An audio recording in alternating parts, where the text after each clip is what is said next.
자, 이번에 다음 기사로 넘어가 보겠습니다. 여기 있습니다. 이 문제도 참 어제 많이 회자가 됐습니다. 추락사 중학생 유족 9번 울린 패딩 점퍼. 폭행 가해 학생이 입고 법원 출석. 그 옷이 숨진 그 중학생의 옷이었다는 거죠. 경찰 패딩 압수, 절도죄 추가 검토. 그런데요, 그 학생, 그 패딩을 입은 학생의 여기 해명이 좀 있습니다. 경찰 조사에서 피해자와 협의를 거쳐 바꿔 입기로 한 것이라고 주장했다고 전해지고 있습니다. 바꿔 입기로 했다. 자, 그럼요. 여기서 이 사안과 관련해 박진아 아나운서가 전하는 이슈톡 듣고 이어가도록 하겠습니다. 지난 13일 인천의 한 아파트에서 중학생이 추락해 숨진 사건과 관련해 누리꾼들의 분노가 치솟고 있습니다. 가해 학생 중 한 명이 숨진 피해자의 패딩 점퍼를 입고 법원에 출석한 사실이 드러났기 때문인데요. 경찰은 이 점퍼를 압수해서 유족에게 돌려주기로 했습니다. 피해자 A군은 사건 발생 이틀 전인 11일 저녁부터 피해자의 패딩을 착용했는데요. 이 패딩 점퍼에 대해 묻자 A군은 패딩 점퍼를 강제로 빼앗아 입은 게 아니라 바꿔 입은 거다, 이렇게 주장했습니다. 피해자 A군이 강제로 피해자의 패딩 점퍼를 빼앗아 입은 사실이 확인되면 절도죄나 강도죄가 적용될 수 있는데요. 경찰은 이에 대해 추가로 수사하겠다고 밝혔습니다. 또 경찰은 피해자들이 피해자의 전자담배를 빼앗고 집단 폭행한 사실을 파악하고 공동 공갈 및 공동 상해죄를 추가로 적용했는데요. 경찰 관계자는 피해자 중 2명이 주고받은 문자 메시지를 토대로 피해자 폭행을 사전에 공모한 걸로 판단했다라고 밝혔습니다. 한편 이 사건에 대한 현장 검증은 생략되는데요. 인천의 연수경찰서는 피해자들이 미성년자인데다 범행 장소가 옥상이기 때문에 현장 검증을 하지 않을 계획이라고 전했습니다. 지금까지 박진아의 이슈톡이었습니다. 엄마가 했잖아요. 그 부분을 통해가지고 구속된 이후에 확인하게 됐어요. 그럼 확인해 줄 수 없고요. 상습적으로 폭행했다는 의혹이 제기되고 있는데. 그런 분이죠. 그런 부분, 그 부분은 바뀐 게 없습니다. 네. 자, 영상까지 들어봤는데요. 관련 기사 하나 짧게 더 보고 이 얘기 해보도록 하죠. 여기 있습니다. 동아일보입니다.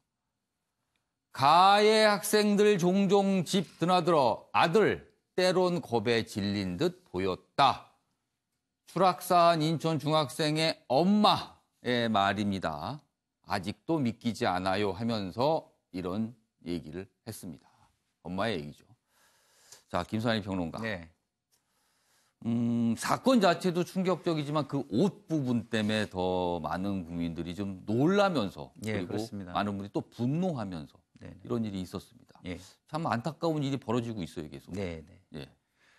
그 옷을 피해자의 옷을 입고 이렇게 돌아다닌다는 것을 보면서 참 이게 죄의식이라는 것을 우리가 가지고 있는가. 물론 그 학생은 뭐 아까 저희가 소개했지만은 합의하에 바꿔서 입은 것이다. 이런 얘기를 하고 있으나. 그러면 합의하에 바꿔 입었다면 예를 들어서 제가 더 좋은 옷을 가지고 있는데 야, 네 옷이 좀 안 좋으니까 바꿔 입자. 이런 경우가 있을까요?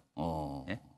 그러니까 상대께 더 좋으니까 바꿔 입자고 하는 거죠. 그죠? 그러면은 그게 어떤 상황이든 강압적인 분위기를 느낄 수밖에 없는 겁니다. 약자 입장에서는. 그렇죠. 그럼 그런 상황에서 스스로 그래 바꿔 입자라고 했다고 해서 그러면 그것은 그 합의하에 바꿔 입은 겁니까? 그건 저는 아니라고 보고요. 그리고 우리가 유독 우리 문화가 다름과 함께 공존하는 문화가 없습니다. 그래서 예전에 그 미국에서 9.11 테러가 났을 때 그때도 보면은요. 그때 이제 우리나라에 무슨 얘기가 있었냐면 이게 우리나라에서 터졌다면 우리나라의 이슬람 문화의 인권의 분들은 전부 다 무슨 일을 당했을 거다. 이런 이야기를 우리 스스로도 했었습니다. 그래서 이렇게 다문화 가정들 이유 없이 괴롭힘을 당하고 이런 것들을 좀 제도적으로도 좀 막아줘야 되겠지만. 그렇죠. 이번에 숨진 중학생의 어머니가 러시아 출신이거든요.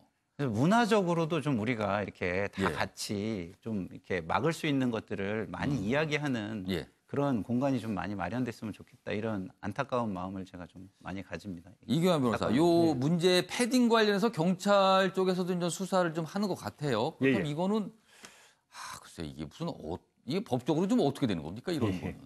법적으로 이제 그 강도 아니면 공갈이 문제될 수도 있습니다. 합의에서 받은 거면 당연히 합의라고 하는 것은 자유로운 의사결정이 있어야 된다는 이야기죠.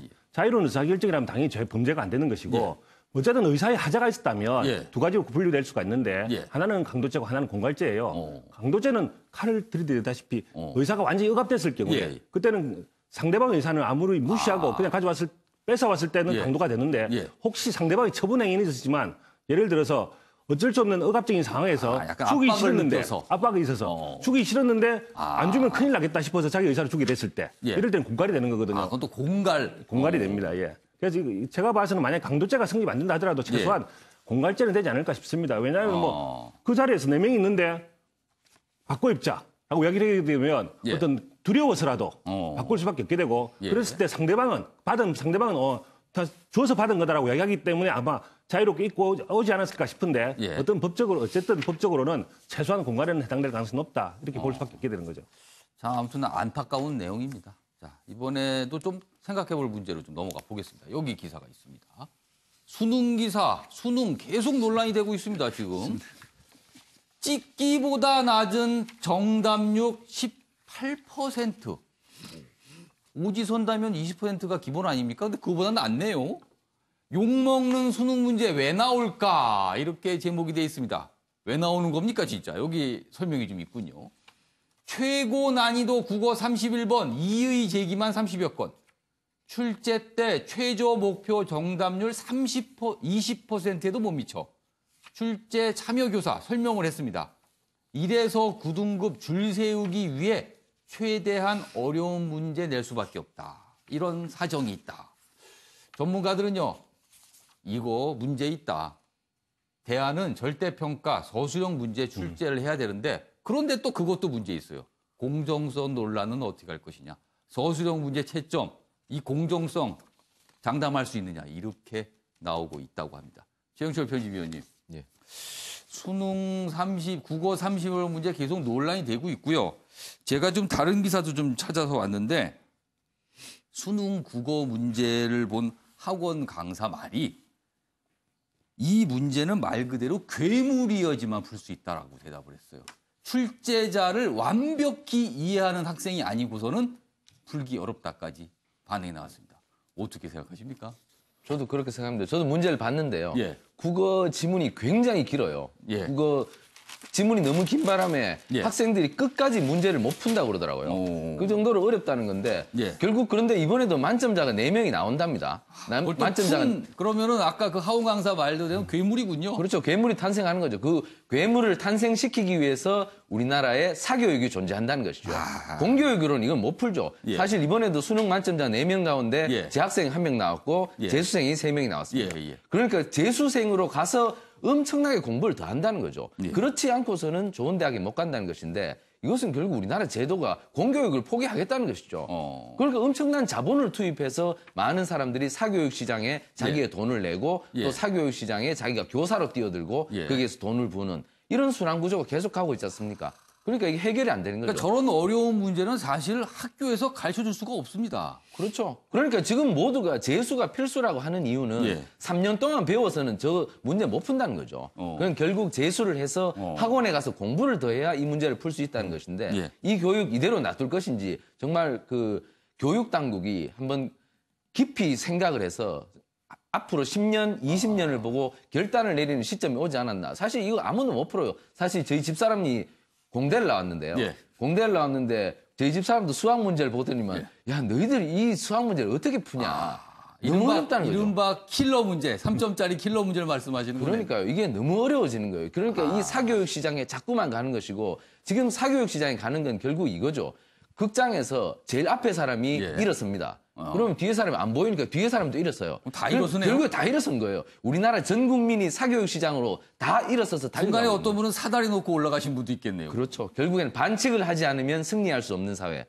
그러니까 이 사회는 무언가 수정이 필요하다고 저는 봅니다. 알겠습니다.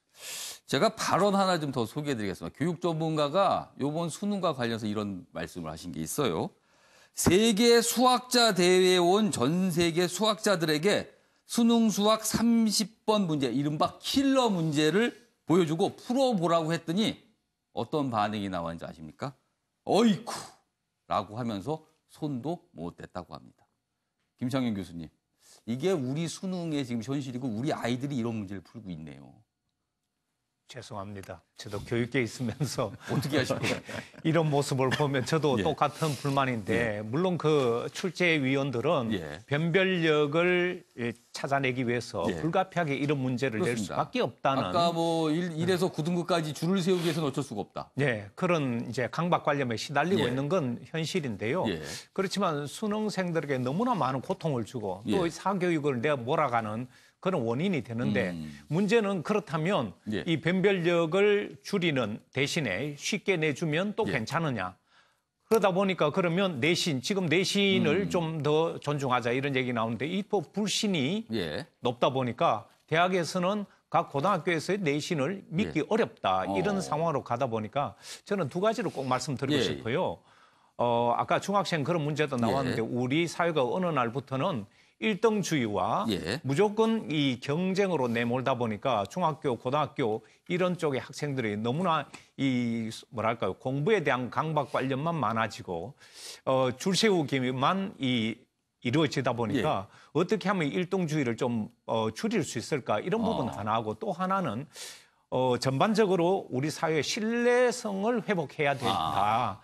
그래야 고등학교도 믿을 수 있고 대학도 믿을 그렇습니다. 수 있는데 전반적으로 신뢰가 서술형 낮아지다 문제는 보니까 못 믿겠다라고 논란이 있을 거다라는 어려움이 그래서 있다는 지금 문제도 전부 다 객관식으로 예, 찍기 예. 아닙니까? 예. 저는 이런 신뢰 회복이 전반적으로 같이 이루어져야 교육 계획도 이루어진다 이런 말씀 드리고 싶습니다. 알겠습니다.